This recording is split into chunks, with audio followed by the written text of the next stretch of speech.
sorry if you guys know all this stuff already, and I'm going to tell you about some of the problems associated with watersheds. Not so much the watershed's a problem, but problems that derive from watersheds. And then we'll talk about a little bit, give you some ideas of solutions and such like that. And so, okay.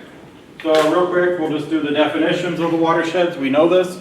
The watershed is any given area that drains water to a specific point, and includes the groundwater.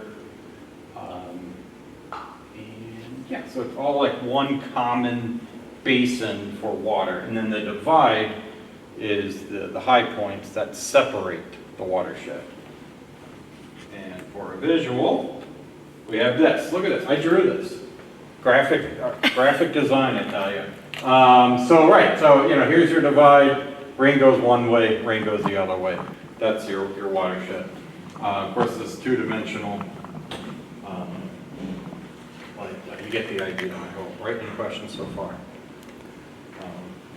Okay. So I found this on the intranet when I was looking for things to show people and to share. You guys seen this map? I think this is pretty cool. These are all the divides in the continental or the North America.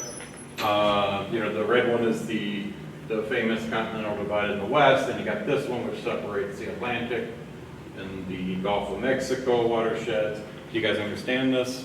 Yeah. So any rain that hits here goes to Hudson Bay. Anything here goes to the Beaufort Sea. I've never known that word, but goes to the Arctic. All of this goes to the Pacific, etc. This is the Great Lakes, what do they call it? St. Lawrence. So that all sheds to the St. Lawrence Seaway, etc., etc. And then another slide to kind of help illustrate it. This just shows you with the same thing with arrows, different colors, but all this yellowish color goes to the Gulf of Mexico. All of this green goes to the Atlantic. So these are very large watersheds, watershed scales. Here, all the water goes into the basin. That's pretty cool. I think it's interesting. But in the last slide, did you notice the triple peak? Yeah. Let me go back quick, and this one, triple peak divide. And so this is where you have three watersheds coming together at one point. Are you guys with me? Yes. Okay, just making sure. Don't want to.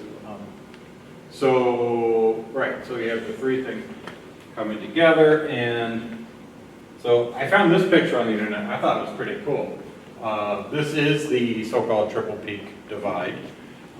It took me a long time to figure out which basin was which. I had to look at other pictures.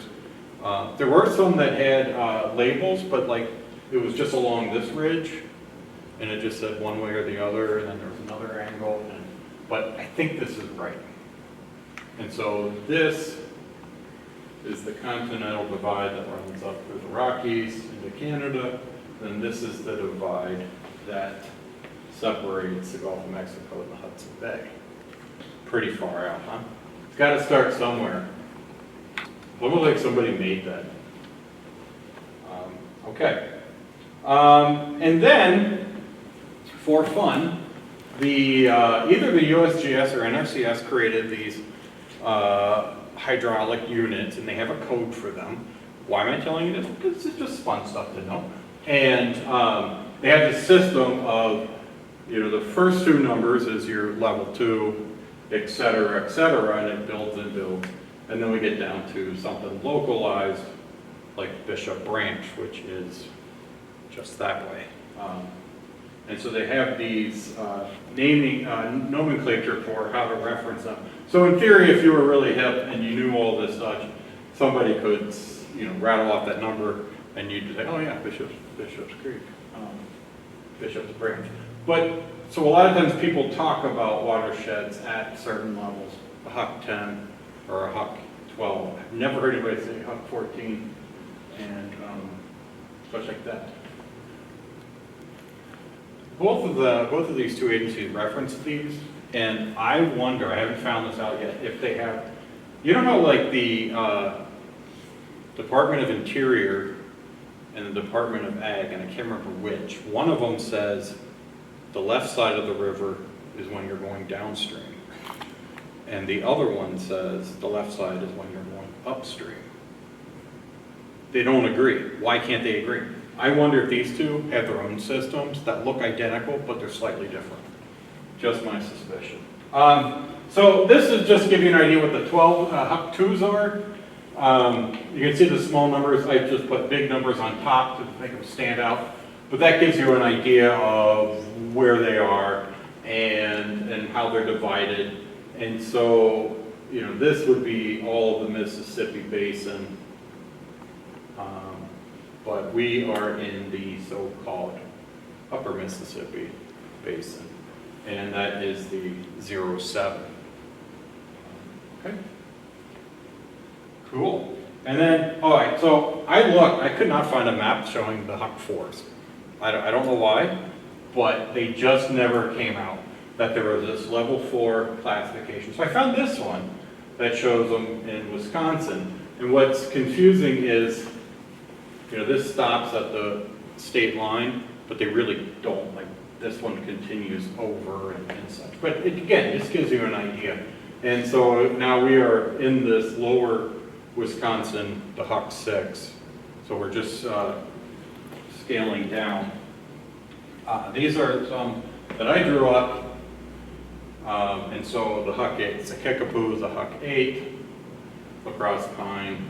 And this shows you how the one expands into Minnesota and Iowa.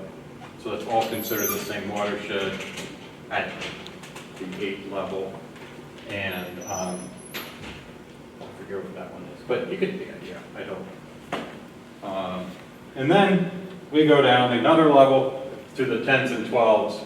And this is where it gets really confusing, but these darker lines are your 10s, then the smaller lines make up the 12. So this would be a 12 within a 10, which is within an 8. And again, I've never seen a 14, but I'm sure you could keep going down and down. So watersheds, that's what they are. And it's interesting, sometimes when you look at like state lines and country lines, you think, why don't they just use watersheds to draw boundaries? It makes so much more sense, so much easier. So here's Westby's Triple Peak. Just like that mountain I showed earlier, this is the same thing, just in Westby, where you have the 3 watersheds coming together. These are Huck 10s, and I think that's the grocery store, isn't it? Mm-hmm. Yeah. So you can climb the peak, and then go get some ice cream or something. And then I said, wow, what's going on in Viroqua? And so, you know, Viroqua, this is how we would divide Viroqua if we were going to split it up by watersheds, by Huck 10s. Kurt Vonnegut, sorry, side tangent, Kurt Vonnegut book, I think it's Slapstick. He, the narrator, he's the president, and he gives everybody a new middle name, and it's like a element or a flower or something, and then so therefore all the daffodils are now relations, and all the I don't know, poppers are all relations, and then there's a number, and then the number after it makes you even closer. If you are daffodil 4, that makes you more related to another daffodil 4, but a daffodil 5 would be your cousin or something, and he did it to bring unity amongst people. But then they sort of like discriminated against each other. So I don't know, some of you do live in Viroqua. I don't want people to start like bickering across watershed lines, you know, setting up, what I'm trying to say. That's all. And then here we go. Here's our Triple Peak in Viroqua. It's not as very exciting, but it's right there. I wonder if that's somebody's house, and if so, I wonder if they live like in 3 different watersheds all at the same point. So that's all. I hope I didn't confuse you too much on watersheds. Side hollow, that's what the database said, the NRCS database that I have in the GIS. I fixed it on mine, but I can't decide if I should tell them to fix it at this big, it might cause so much confusion. You know, they might spend millions of dollars trying to put that I in there, but that's why it says side. I could have fixed it, but I thought it was funny, so I left it. Okay, any questions on what the watershed is? Anyone? Anyone? So again, it's just where the water goes. And with watershed conservation, you know, so again, you're focusing on what is in your watershed or in the one watershed. And that's kind of nice because you don't have to worry about the other people across the divide. And it gives you a focus and the people in that watershed. What gets kind of complicated is sometimes, often, the watersheds, I mean, other jurisdictions cross the watersheds. They don't all line up in the same county. They're not all in the same township. And then, I mean, they could even cross international borders. So again, maybe we should have done them all by watersheds. But I went to the Coon Creek Watershed Council meeting once upon a time, and I picked up this line, or this phrase from them. I think it was on somebody's t-shirt. I don't know that they patented, or if it's theirs only, but this is what watershed conservation is all about, slowing down the water. It's once you get the water moving, you start getting more and more problems. So here's a fun list, if I can call it fun, of, you know, some of the problems we have associated with it. I'm not going to read them off because I'm going to talk about each one, but this is what running water does to us. And so the components of the watershed, you know, I mean, this all affects the watershed, but there's nothing we can do about these. It's down here is where the conservation practices come in. I mean, I guess you could modify slope here and there a little bit. You can maybe dig up your soil, but you know, mostly this is where the problems are. Is how people have manipulated land and done some modification. So the runoff, which is just as it sounds, the water running, not slowing down, just going fast. It's primarily driven from all these impermeable surfaces. That also looking, you know, it's funny, so I was working on this, and then on my way over, I was like, you start seeing things differently. And so I come here and I look at this, and I think, gosh, all that water's just going down that drain, which is just going somewhere. They should put a baffle in there or something to slow it down. But anyhow, when you have slow infiltration rates, so water's not seeping in the ground fast, you can get a lot of runoff if there's not much vegetation to hold back the water. And then, you know, again, slope is something we can't really control. Magnitude of rain, which you can't really control. And then this would be more like just the vegetation in the area. So you have some arid regions, and they get a torrential downpour, and it just runs. Here are some just examples, some pictures of these. This is in the Bay Area, just showing, you know, so they got, I have no idea what the water, the rain event was that caused this to go, but obviously this grass is not soaking everything in. All this water here is running off. I found this picture, which I thought was funny, in a sense that I feel like whoever owns this building is sticking it to the man. You know, the man says, hey, you got to control your runoff. And they said, I'll show you. And they just put their downspouts into the parking lot to just make it all go. But there's nothing holding it back. It's just running. Flooding. I didn't feel like I needed to explain flooding too much, but we all know this scene. There's other scenes, you know, and again, that's a compound of all that water running and running. There's a picture of the 1978 flood in the Kickapoo Valley, and you got the dam tower, and there's two canoes. It's like black, you know, it is a black and white picture. And yeah, 2 guys decided to go out canoeing, or 4, I think. One was Jim Moe. Do you guys know him at all? He was superintendent in Hillsborough for years. I guess. I think he's not well, but, well, he might not have been well then either. I mean, if he decides to go out in one of the biggest floods we ever had in a canoe. But anyhow, you get the idea of the floods. The nutrients, so this is your nitrogen, your phosphorus coming from primarily excess nitrogen and phosphorus, primarily coming from fertilizers, but then also septic tanks, animal poop. It gets caught up in the soil. And then as that moves downstream, you know, we have a little here, and then it picks up the next watershed, it goes down, and it heads to the big waters. So here's these, you've heard of these algae blooms. This is Lake Erie. This is Toledo, Detroit, and Cleveland, the greater Cleveland area. And so you get all these nutrients going to the big water, and then all that nutrients enables the algae to explode.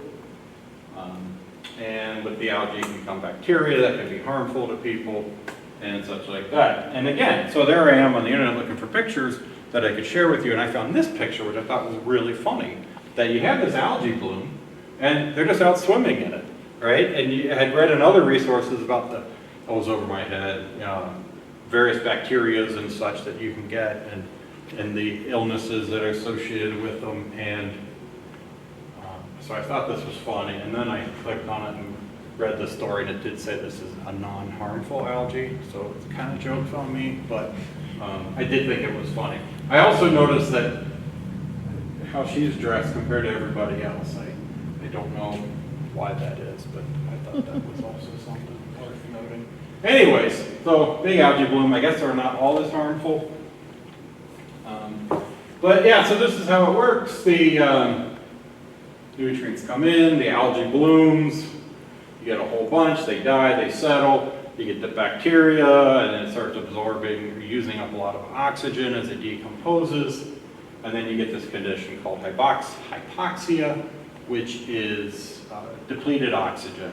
So there's not much oxygen in the water, which then causes your fish kills. Same thing, similar things can happen with manure, getting into your streams, that you lose the oxygen. As the manure is breaking down, it takes in the oxygen, and then you get the fish kills. Fun. I don't know about you. Anyways, again, another fun picture. This just showing the red would be where there's less oxygen. This is off the coast of Louisiana. And so all our nutrients that come from here as a compound, they end up down here. And then you get these large dead zones in the big water that then cause problems with the fishing industry, and then you get the algae blooms, which affect your tourism, and then there's health issues associated. But it's one of those things that little efforts people do in the upper part of the watershed can really help with the impacts lower in the watershed. And this shows you where all those nutrients are coming from. And we are kind of in the hot spot. Okay, we are in very much the hot spot. This is how much nitrogen per kilogram per whatever is coming in. And you can just see that we are part of the problem. Not us personally, not the people in this room. We are not the problem, it's other people. But you get the idea. All this is coming from here. Something I was thinking about is, so you got the watershed, you get the person who lives way up here, and then the people who live down here at the bottom, and then there's people who live in the middle. What does the person at the top, why do they care what is going on? You know what I mean? Like, if you're at the bottom, you wish the people in the upper part of the watershed would do something. And if you're in the middle, you're getting dumped on. So you don't want to dump on the next people. But if you're at the top, if you're on that mountain, do you really care? I would, whichever. So back to the running water, the erosion problem. This was near Richmond Center. Richland County, I'm not sure which stream. But they tell me that all this sediment that we see on the banks when we go canoeing or we're on the river bottoms was originally on the ridge tops. And it's like over 100 years or so, all this washing has gone down and filled the valley floors with all the sediment. So it's not very consolidated, and then each flood, it picks up more and more. Water quality, obviously with all the suspended particles, it affects the aquatic life, plugs gills, the ones that use sight to hunt and to feed can't see. Increase in temperature because the sun hits the particles, the sediment in the river, and that warms it. The nutrients, so you get all the nutrients that are trapped in the soil, and that's all getting put down. And then, of course, soil loss, as I mentioned, that this was all lost soil from above that has downstream. So, again, running water is the problem. Some agriculture erosion, which I think we've heard this stuff too, that your ag fields, they don't typically have a lot of ground cover. They have the crops and not much underneath. And then the practices and then the rains and all the soil starts washing. I noticed that I'm not pointing the fingers at anybody. I'm not that kind of person. I'm sure the person who owns this field and does this field is a nice person. But they do go right up the contour, or right up the slope, which is typically not how I don't know what you're supposed to go, but typically you would go against the contours. I don't know. I can't judge. It's only from this angle. Again, it's probably a nice person, but that can help increase the erosion. And this picture I thought was a great story, but it's horrible. But if you look closely, you can make out the outline of the land. You got Washington, D.C. here, Baltimore. This is the so-called Delmarva Peninsula, where Delaware, Maryland, and Virginia share portions of this. And they apparently had, I assume it was some kind of satellite imagery. This is your sediment before the big rain, and this is the sediment after the big rain. And you can see here the amount of sediment, how much is going through. So it's just showing you again that running water, moving all that sediment, goes down the Chesapeake, and then you start having the hypoxia conditions. And just another one showing you how bad we are. This is the sheet is your sheet erosion. It's just when it just runs across fields and picks up stuff, and the rills are where it digs channels. But they're showing that there's a lot of such erosion in our area. Maybe they're just picking on us. What's the source for that? Where'd this one come from? USDA. Lindsay Pound. It says photo. So I was wondering if Lindsay took a picture of a graphic, and that's why it looks so grainy. But yeah, it's pretty. But yeah, it comes from the USDA. They had a couple other ones that I found that had different years. And like, I will say that it was like 1998 or so. It was really bad. Like there was a lot of these purple areas all around. And that could indicate that we're improving on the process. So some of the other things that the running water will carry, road salt, oil and gas that accumulates on the pavements, and then the rain picks it up and moves it, pesticides, all kinds of things. This shows you salt concentrations. For some reason, again, probably a very nice person. Okay, Leanna, nice person, but why would you use yellow as the highest value? Shouldn't yellow be like lower, and then like red is supposed to be the hot spot? But anyhow, just showing you chloride concentration. I heard a talk from these people, the Saltwise, Wisconsin. They're about minimizing road salt, and they make a point that a lot of times you can see the salt people throw out for ice And like, you know, that's all wasted. The people just throw so much down and that all ends up into the streams, which then gets carried away. But anyways, nice people here when I get a talk from them. At least they were nice when I heard it. It's been a little while. So how do we make the running water stop running?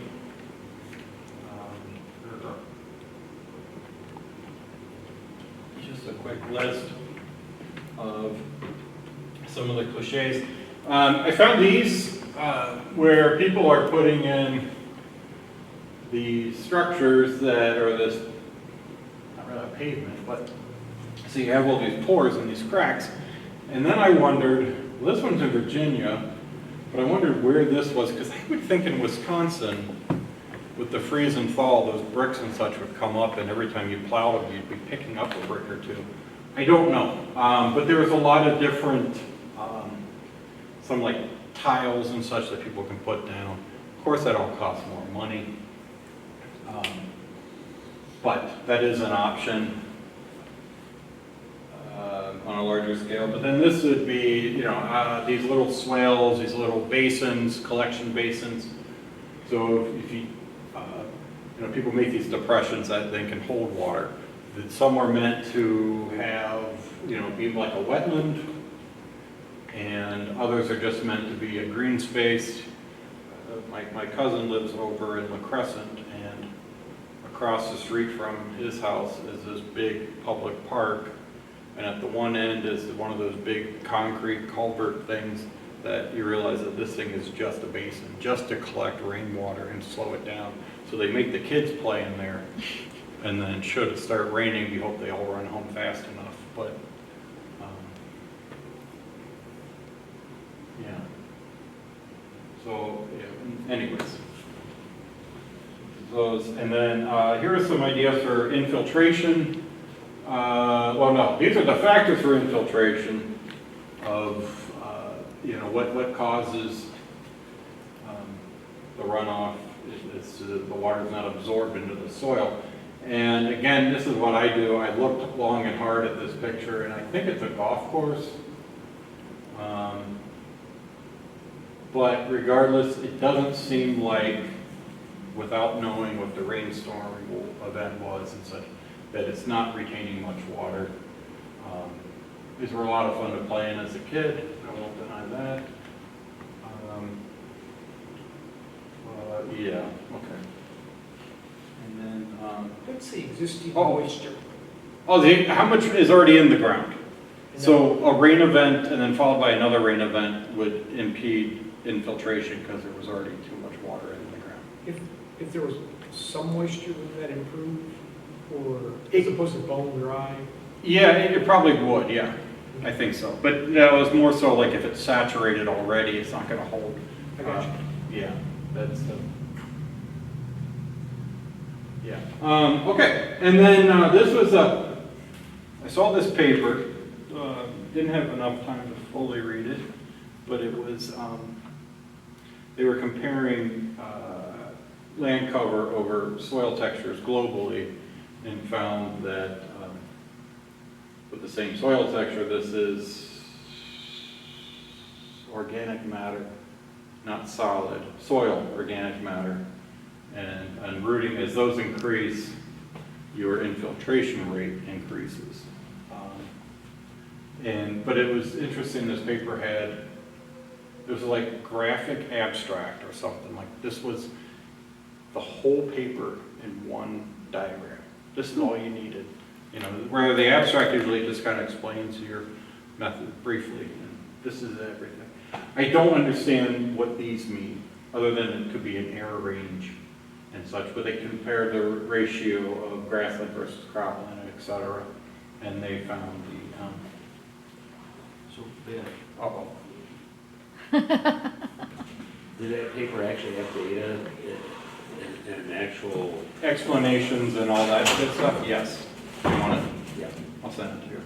If anybody else wants to let me know, I can send it to you too. It's not mine, I can just share it.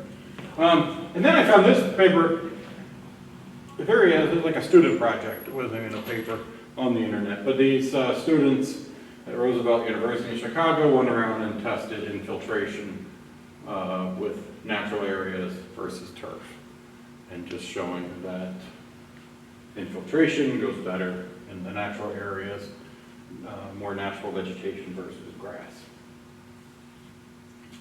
Great. And then there was this paper, which I didn't get a whole lot of time on that one either, but it took rain gardens and looked at infiltration rate in a rain garden with natural vegetation, prairie grasses, prairie plants and such, followed by, compared to turf grasses. And so this is where downspouts are spitting into these small basins, and they were comparing these two soil type, not soil, but vegetation cover. And they were finding that the prairie grasses, prairie plants, had a higher infiltration rate as well. But I thought it was getting too long, so I didn't want to include that entire slides on it.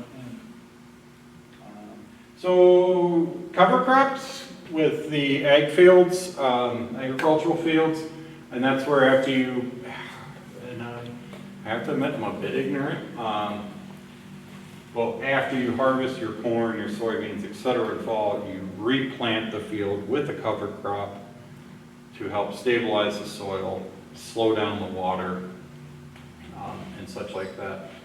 And this shows you various, what is good about them. Sometimes the cover crops, from what I understand, they can be harvested and then sold for profit. I don't know, like oats maybe, winter wheat, winter rye. And then other times, from what I understand, they just go in and just kill them in or cut them down and just leave them to help build the soil. How does planting a cover crop reduce compaction? If you're driving tractors planted all the time, Yeah, I would think that'd be the big sinner on the soil compaction. I don't know. Okay? I'm so sorry. No, that's That's all right. It's better than, yeah, that's a good question. Because you would think that you had to go back over and till it with, even like a no-till drill with seed or something, that still would a lot of compaction. loosen, yeah. Yeah, maybe it has to do with the root development in these other crops. Loosen, I don't know. Yeah, I think it sounds like farmer lies, but Yeah. it's just me. Thank you, thank you. Thanks for not yelling at me because I don't fully understand. And then VSN did a project before I was with them in Caner Creek where they were promoting rotational grazing. And apparently what that does is, so, you have these intense grazing periods in your pastures, then you move the cattle the next day, couple days, whatever, and you move them around. And that's apparently also considered better for, providing all these conditions. And I think the concept is that the cattle are not, you're giving the grass a chance to recover by moving them around like that. But I'm looking at this thinking, why would that matter? Sorry, I shouldn't be saying it, but why would that matter if you only had this many cows and you had that big of a field? Yeah, but with that intensive grazing, my question too is the compaction also. They've got to be pounding that soil into oblivion, Yeah. holding them there. Only But one you take them out when there's, grass is that tall, But, and then rotate to yeah, another but bed. cows are, they got like 20 pounds per square. I mean, they have Yeah, a lot of weight. Yeah, and it's a good point. I'm sure the number of head you have per unit, per area makes a difference too. I'm sure it does. I toured a farm that does rotational grazing for Organic Valley, and they're moving them, every time they come back from the milking parlor, they're moving them to a new pasture, new section. And so you're just constantly moving them across the pasture. And so I think that's how it helps, because you're definitely giving all the grasses and the lagoons a chance to recover. Yeah, then you're not like drying out or like using up all of the resources in one location. where you'd then have to input like more hay or whatever, because then you actually have some of the natural feed. Right, this grass, how much water slowing it down? Not soil movement, but does it really slow down the water that much? The grass? If it was in a rotational grazing, let's say it's this tall, it's gonna steal energy, but is it that much? According to that other, that graph, I think it would be more than row crops. You know, I think it's a relative Yeah, scale. But yeah, I don't know, because there are times that you can have water just running across lawns. If the rain event, you know, is not stopping at all. Well, that's just a lawn. Yeah, I guess I would be curious because and I could totally be wrong, but I've heard, you know, like a lot of the grass that we use on lawns or the seed that we would manually put in to restore grass in cities is not necessarily native grass, No. right? And so if these fields do happen to be more of a native plant, it is going to absorb better, it is going to work better with the soil, and the root systems are going to work with this area better than if it was like that manicured lawn. yeah. So that's my thought. But most of the grasses, just in cursory They examination, have shallow root system Yeah. to grasses. they're not native Where either. other Well, plants Right. are deeper. You know, Yeah. you're hard pressed to find native grasses on any pasture Yeah. in this. Right. area. And Right. I think to your point is like, is it what's happening above the soil surface or below the soil surface that slows the water down? You know, you're talking about the grasses above slowing it down, right? Well, what I'm kind of curious about, like, obviously, we can all probably agree that a row crop allows for, doesn't slow down the crap, we see it all the time. Grasses hold soil fairly decent, but once that rainwater hits, it's gone. I mean, some energy is being lost. Yeah, and it might just be, again, a relative. It's more than corn, than a row crop. And so my friend and colleague at VSN has been doing a lot of this kind of work where they're taking the grass waterways in a field and putting in native plants, prairie plants and such, which is apparently holding down more retention of the water. And so maybe the lawn grasses, the fescues, brome, etc., only slows it down so much, but then you get this in there and it slows it down more, would be my guess. So anyhow, native plants, this would also apply to restoring wetlands and such to hold back, slow down the water, and, you know, catch sediments and such like that. Yeah. And then another trick for the flooding side of things is where the nice people will come in and peel back the banks, those steep-sided eroded banks, shape them, and then what this does is it allows, when the floodwaters come through, they're able to run up the banks, which then dissipates their energy, thus slowing it down and then not causing bigger problems. One thing I always wonder is, so that's great, they did that here, but which way is this thing going? Can't tell. But if it's just downstream, they didn't do, you know, like, or we had some of this done on our property along the Kickapoo, and it's great, but upstream it wasn't done, and downstream isn't done, so what, you know, does that really help? I'm sure it does, but this allows, again, the energy to kind of dissipate, to spread out, rather than being the big torrent. And then just some, and I'll stick on this the way over, homeowners. You can be a homeowner and have hundreds of acres, right?